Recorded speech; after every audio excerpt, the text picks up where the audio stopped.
Bombo Roger.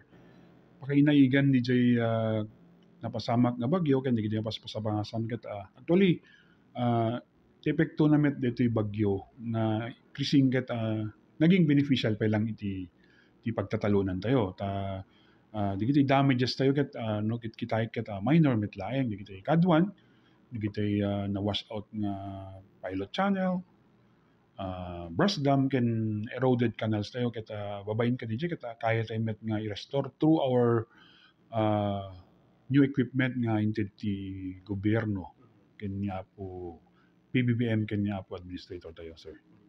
So ano ligiti ano sir minimum time ano ligiti damages tinga kadwan sir kas kinunaktat tayo ket DJ lang brush dam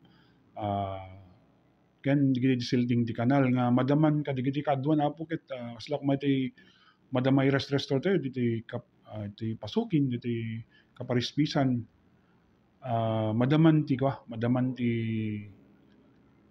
desilting ka diti nag-erode na kanal tayo. How about diti small reservoir sir di barangay Solbec sir?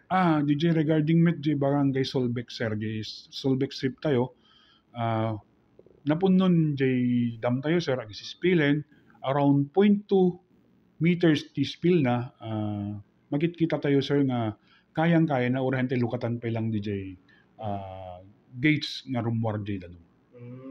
Kasod kado di volume di danom sir sa na-store tayo ket more than 1,058,000 cubic meters ti may store DJ Solbec strip capacity tayo sir.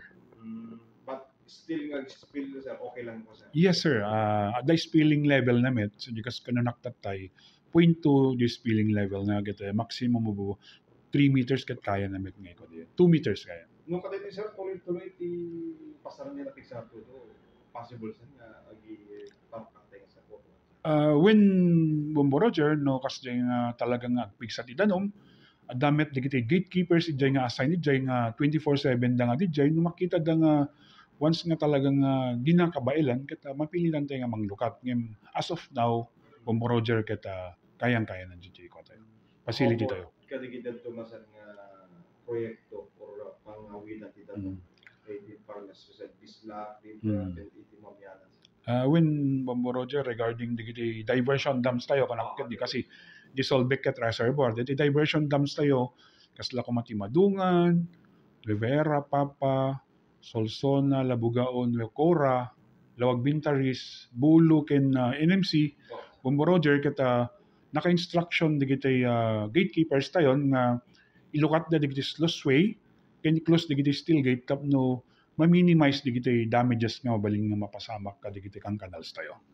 So as of now sir how many years lang kita tayo na pangtan kalidad ta bagyo nga possible nga wash out sa paligid. As of now Bombo Roger ket awam met pay kaditi naglabas nga bagyo ket kunak nga rod naging beneficial kadigiti pagtatalunan tayo.